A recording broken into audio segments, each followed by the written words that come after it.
huyo ambaye unamngojea, yeye mwenyewe amekuwa kwa uongozi miaka 50. Barabara ya kwenda kwake ni ya vumbi na matope. Badala ya kwenda kuabudu alifanya mimi ni subject. Aninashambulia mimi, anasema mahali netokako hakuna barabara.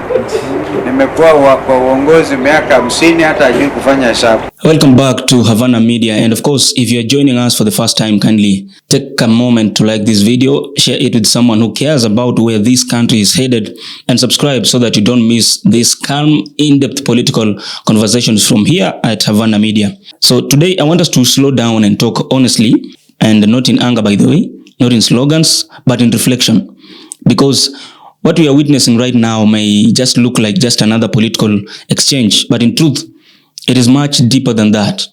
It is a collision between memory and power, between history and the present, and between how leadership used to be judged and how it is being judged today. President William Ruto has publicly questioned Dr. Kalonzo Musyoka more than 50 years in leadership, accusing him of failing to deliver even a single tarmac road to his home area of Tseikuru.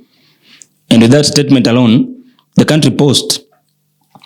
As we all know in Kenya, roads are not just roads. They are receipts. They are proof. They are what many people use to measure leadership. So when the president says this, he's not simply criticizing Kalonzo Musyoka. He's just asking a larger question that many Kenyans quietly ask themselves.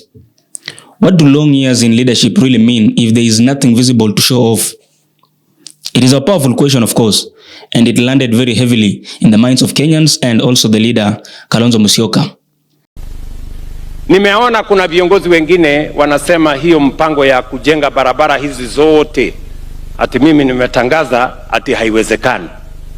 Mimi nataka niwaambie wale, nyinyi ndio hamuwezi, lakini sisi tunaweza.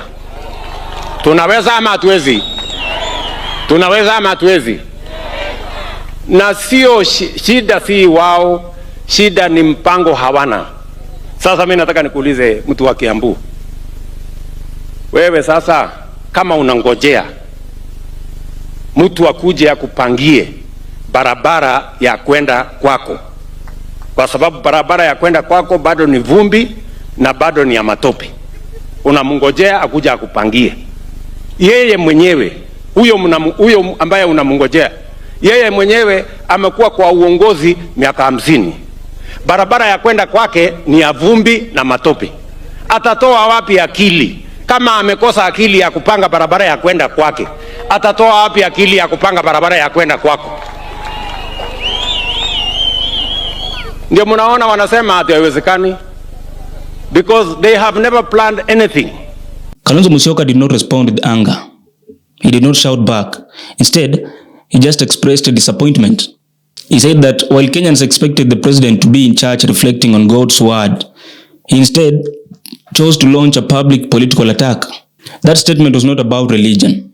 It was about tone, about restraint, and about what is expected from the highest office in the land. Then later on, Kalonzo Musyoka addressed the accusation itself. He firmly dismissed claims that he failed to deliver a tarmac road to Tseikuru. He reminded the country that during his times as a vice president, roads were not under the office of the vice president. That office did not control budgets, sign contracts, or even decide which projects were implemented and when.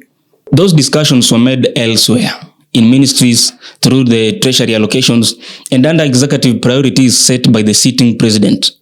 But in simple terms, Kalonzo Musyoka could influence discussion, but he could not command outcomes. Rais William Ruto alikuwa Kiambu. Badala ya kwenda kuabudu alifanya mimi ni subject.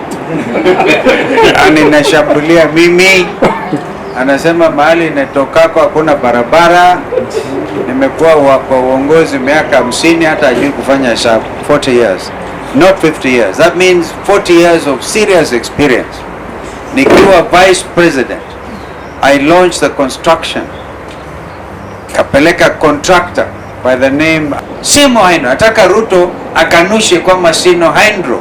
It's a Chinese contractor whom I launched to construct the road from Kibwezi to Mutomo to Kitui to Mwingi, to Tseikuru, to Maua, na hiyo barabara ina link Ethiopia with Mombasa. Then his response shifted the conversation from political slogans to how government systems actually function. But now this is where the story becomes more complex. This is no longer just about whether a road exists or not. It is about how we choose to judge leadership. For a long time in Kenya, leadership meant navigating difficult systems, coalition governments, shared power, and limited authorities. What it means you served where you were placed and worked within constraints. That was how it was. But today, leadership is being redefined. It is measured in visible delivery, in projects you can point to, in developments that can be photographed and remembered. President William Ruto understands this political moment very well. He understands that for a younger generation, explanations sound like excuses. Structures sounds like deflection, and history sounds like nostalgia. He challenges Kalonzo Musyoka. He's not just challenging one man. He's challenging the entire era and a style of leadership that rallied on institutions rather than visibility. Yet, Kalonzo Musyoka also represents something many Kenyans still value. Number one, experience, stability, diplomacy, and a steady hand during moments when the country was deeply divided. A man who has been in the room during national cries and helped hold the country together. This moment matters because it signals what is coming. A Kenya slowly moves towards 2027. Politics will become sharper, more personal, and more symbolic. Records will be conquered. Legacies will be simplified, and long careers will also be placed under the harsh light of today's expectations. Nikiwa Vice President, I launched the construction. Kapeleka contractor by the name Simo Hydro. Nataka Ruto akanushe kwamba Sino Hydro.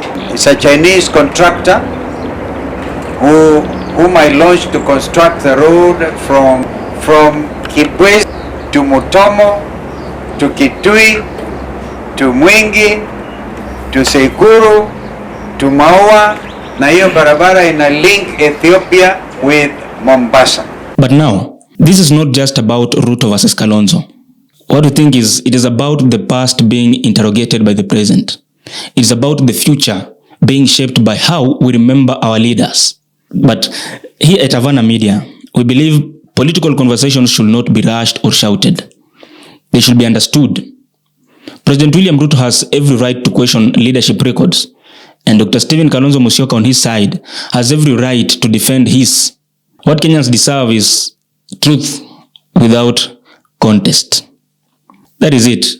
If you feel like this story made you pause, think, or see things differently, kindly like this video, share it, and subscribe to Havana Media. And what we want to say is thank you for giving us your time, because this is Havana Media, where we don't trust reports, politics, we reflect on it. My name is Oduor Billy. See you in the next video.